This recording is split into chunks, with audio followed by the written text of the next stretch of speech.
Okay, so now I've done what's needed. So I've kind of soldered both of them and then stuck this to the Philips old headset that I had.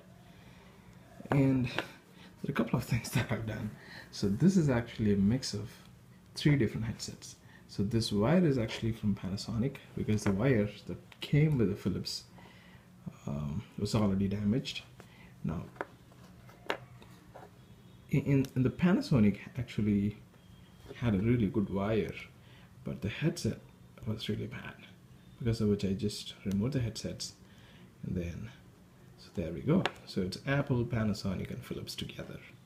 So I was able to stick them again, and I used this glue. So this is actually, again, Fevikwik.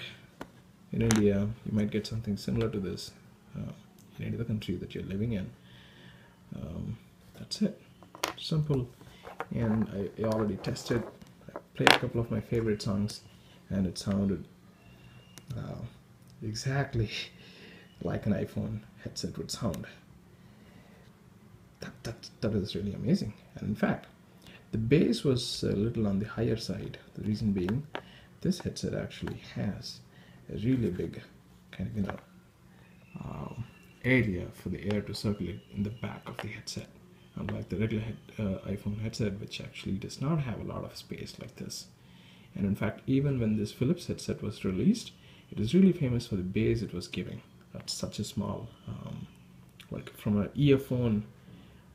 I mean, comparing to other earphones, I mean, like this was giving out a lot of bass. I think a lot of the credit goes to the engineering by Philips that has gone into designing this cone design, right? Great. It's really nice, and it's come out well, and it doesn't feel different when I put it on my ears. Now, one thing that I'm still need to do is, like, you can see a slight, very slight kind of a bump between these. So what I need to do is probably get a really fine sandpaper and then kind of sand it down.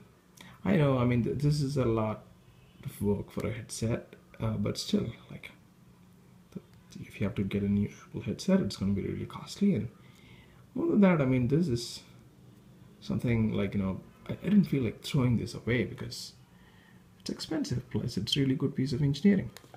Now, going back to why did I actually do this, like, what exactly was wrong with my Apple headset. Now, let me get you the headset. Great, so this was the headset, right? Now, one side was working perfectly, the mic was really working perfect, so this is where the mic is housed. This was working perfectly, but the other side wasn't. Now, I tried checking the cables using a multimeter,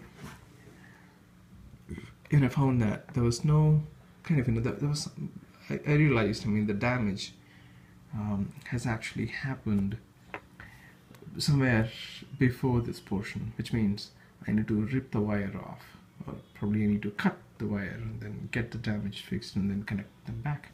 That's going to be a lot of task, right? I mean, I'll never be able to do that perfectly because these wires are quite delicate, and Apple has a lot of wires coming in. So that's when I thought I'll actually experiment with something like this. And anyways, I mean, this is going to be more of a bedside headset for some time, as long as it works. So I don't need a mic as well. So that's a reason for doing this. Great. Hope you enjoyed it and find it helpful. Thanks.